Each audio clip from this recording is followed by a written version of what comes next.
In today's video, I'm going to explain 3 new features and changes coming in the next Clash of Clans update. So in case you do not monitor every change that the developer makes in this game, you might have overlooked that when they released Town Hall 16, the Clash team purposely made the game easier for the general player base by nerfing a bunch of defenses at Town Hall 15, allowing the Root Riders to be OP for many months, and adding hero equipment that just makes attacking look way too simple. This change obviously was not favored by the more hardcore players or those that compete at the highest level. With that in mind, our first new feature called Hard Mode will affect both friendly challenges and friendly wars. When you activate a friendly challenge, there will be a checkbox for Hard Mode available. This means that defenses will deal 5% more damage while attacking heroes have 10% less hit points and deal 15% less damage. Simply click the Hard Mode checkbox to start your Hard Mode challenge. So in case you were wondering, the Hard Mode will be available for all players that can do friendly challenge and want to participate in friendly wars. Now, one of the things from the developer that they said was that this is a mode that's going to be built upon as future updates come out. So what we're looking at right now is a Queen Charge Root Rider attack in normal mode, basically the version of the game that you're currently playing or have been watching in esports recently. So the Queen is working with an Angry Jelly, and she's working up into these defenses, i.e. the Hidden Teslas, the Inferno Towers. We got the Barbarian King off to the flank, and he has, I think it was Giant Gauntlet as well as Spiky Ball. So he's going to be able to go in and take down the Archer Queen as well as damage multiple defenses ahead, and the Queen's ability has worn off, and now she's working on trash buildings. So I want you to really pay attention to the King in this particular scenario. We're going to drop the Root Riders and the Grand Warden as well as the Royal Champion off to the flank to start working down towards the Town Hall, but the King was able to get through the wall here and eliminate both the Ricochet Cannon and the Eagle Artillery because of the Phoenix. The Root Riders are working into the Scatter Shot, into the Wizard Tower, then down into the Expo with the Royal Champion. I think we have to use the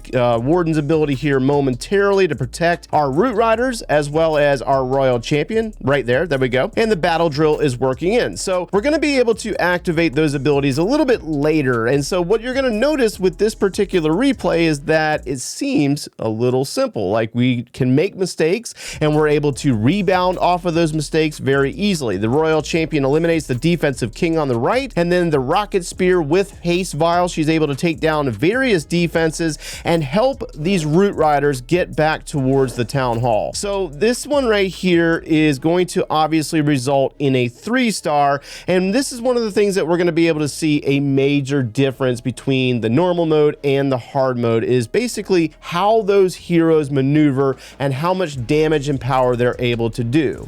So with hard mode, one of the things that's going to stand out to you is that it is identified as hard mode just above the timer in the replays. That was one thing that just kind of stood out to me. So we got the Archer Queen working in the same exact fashion that she did in the previous attack. We're going to drop the King in the same exact place, and we're going to have to use invisibilities a lot earlier. Remember, in hard mode, the defenses are increased 5% on power, and the heroes themselves are depreciated 10 and 15% on both their hit points and their damage per second. So the King, he does his ability, he goes in after the defensive Queen, he will eliminate the Inferno Tower because of the splash damage from the Giant Gauntlet, but we almost lost the healers in this particular attack. The Queen's working on trash buildings now. We're gonna go ahead and get the Root Riders and the Warden and the Champion Ice Golem down, as well as the Battle Drill, but I want you to watch the King, because remember, in the last attack, the King was able to break through the wall and eliminate both of the Ricochet Cannon as well as the Eagle Artillery. So he's working on the Ricochet Cannon. He actually gets taken out by the Scatter Shot, and now it is resulting or has changed to where the Battle Drill had to in fact take down the Eagle Artillery instead of the King and the Phoenix. We also had to use the Grand Warden and the Royal Champion's abilities a lot earlier, and we have a few spells left over, a couple of free spells, invisibility, and a rage to try to get these troops down into these defenses and eliminate them as quickly as we possibly can. The Royal Champion gets taken out by the defensive king, it does survive this time around, and we end up having to use freeze spells on the town hall to try to protect our queen's ability. That way she's able to eliminate it.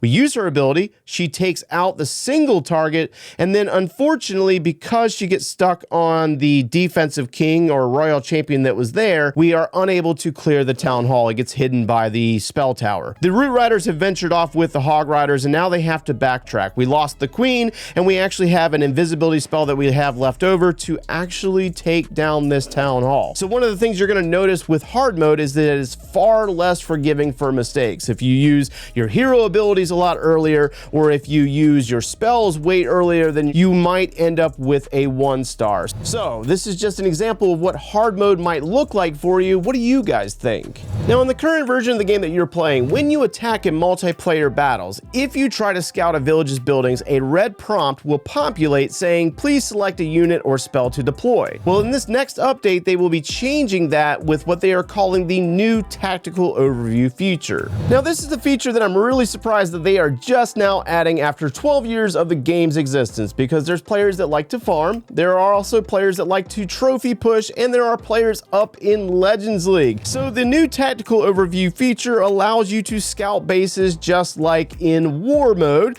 So when you select a building of like kind, let's say the archer towers, it will reveal all of the archer towers and their ranges. But this doesn't just apply to defenses, it also applies to resource buildings. If we select all of the gold mines, it will show how much gold is available in each of the mines. The same thing applies to the X-bows. When you select those, it will show what mode they are on as well as the range. So you don't have to guess anymore whether you're going up against the ground mode X-bow or are you going up against ground air. Also with the Inferno towers, if you do not know how to identify those based on the top of the tower, you can click them now and it will show what mode they are in. Multi-target Inferno tower all the way around on this base. The same thing applies to the range of the Eagle artillery, which is obviously gigantic, always has been, as well as the town hall. Town hall 12 and above, you can select the town hall and it will reveal what level the weapon is.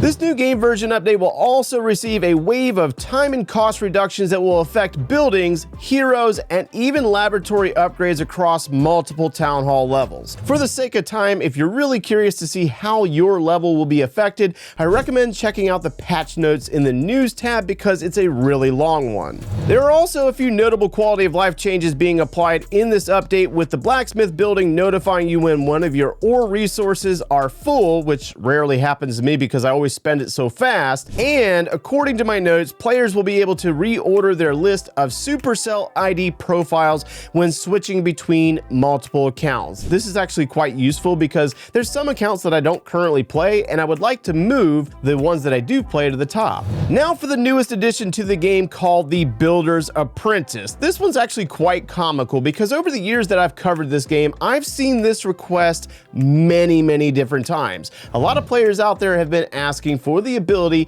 to add an additional builder to a building upgrade, so have more than one builder. Well, apparently Supercell has taken notice to this request, but it's not going to work in the same way that we had hoped. At Town Hall 10, a new character called Builder's Apprentice will populate in the resources section of the shop. To unlock him will cost 500 gems. There will not be a building for the Builder's Apprentice, but he can be found by clicking the icon from the town hall or clicking an active building upgrade. The Builder's Apprentice will be able to speed up one active upgrade of your choosing for 1 hour every 23 hours for free. Once the Builder's Apprentice has been assigned to help, the 23-hour cooldown begins. The Builder's Apprentice, however, can be upgraded to level 8 with a ×8 working speed. Level 2 is available at Town Hall 10 for 500 gems, increasing his working speed to ×2. At Town Hall 11, he can be upgraded to level 3 and level 4 for 750 gems each. Then at Town Hall 12, he can be upgraded to level 5 and 6 for 1,000 gems each. Level 7, which increases him to ×7 speed, is available at Town Hall 13 for another 1,000 gems. And at Town Hall 14, he can be upgraded to level 8 for another 1,000 gems. So to paint you a clearer picture of what all of that means in total, to unlock the Builder's Emperor's Apprentice and upgrade him 7 more times will cost you a total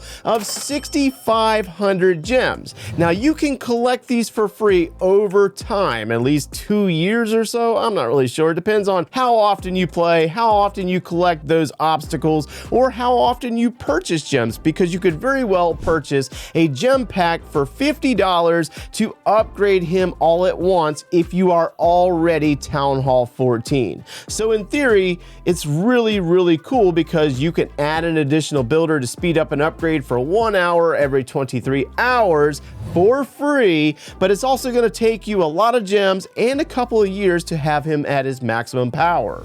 So let us know down in the comments below what you think about all of these changes coming in the next update, and be sure to stick around for our next Clash of Clans update sneak peek.